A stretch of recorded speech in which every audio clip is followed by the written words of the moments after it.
শীতে ত্বকের যত্নে ঘরোয়া উপায়। শীতকালে বাতাসের আর্দ্রতা অন্যান্য ঋতুর তুলনায় অনেকটা কম হয়, ফলে শীতের শুরু থেকেই ত্বক শুষ্ক হতে থাকে। এই শুষ্ক ঋতুতে আর্দ্রতা হারিয়ে ত্বক হয়ে পড়ে নিস্তেজ ও মলিন।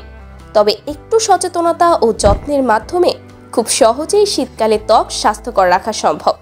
চলুন জেনে নেওয়া যাক শীতে ত্বকের যত্নে কি কি করবেন।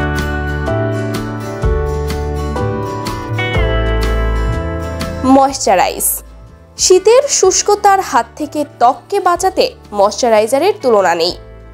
ত্বক হেলদি রাখতে নিয়মিত ময়শ্চারাইজার ব্যবহার করতে হবে। বাজারের নামি দামি ময়শ্চারাইজার ছাড়াও খাঁটি নারকেল তেল বা অলিভ অয়েল ব্যবহারেও অনেক ভালো ফলাফল পাওয়া যায়। স্ক্রাব বা এক্সফোলিয়েটিং। ত্বকের মৃত কোষ বা মরা চামড়ার আস্তরণ দূর করতে সপ্তাহে 1 থেকে 2 বার জেন্টাল স্ক্রাব ব্যবহার করতে হবে। চালের গুঁড়া আর মধু মিশিয়ে ঘরোয়া পদ্ধতিতে স্ক্রাব তৈরি করা সম্ভব।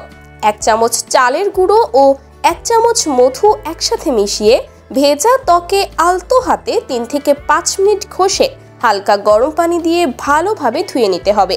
অবশ্যই স্ক্রাবিং এর পর ময়শ্চারাইজার ব্যবহার করতে হবে। Face pack.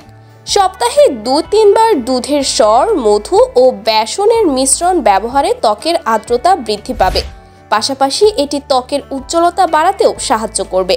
তাছাড়া টক দই, বেসন ও হলুদের মিশ্রণ ব্যবহার করা যেতে পারে।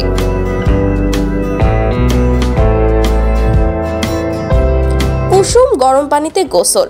অতিরিক্ত ঠান্ডা বা গরম পানির ব্যবহার শীতে ত্বককে আরও রুক্ষ করে দিতে পারে, তাই হালকা গরম পানিতে গোসল করতে হবে।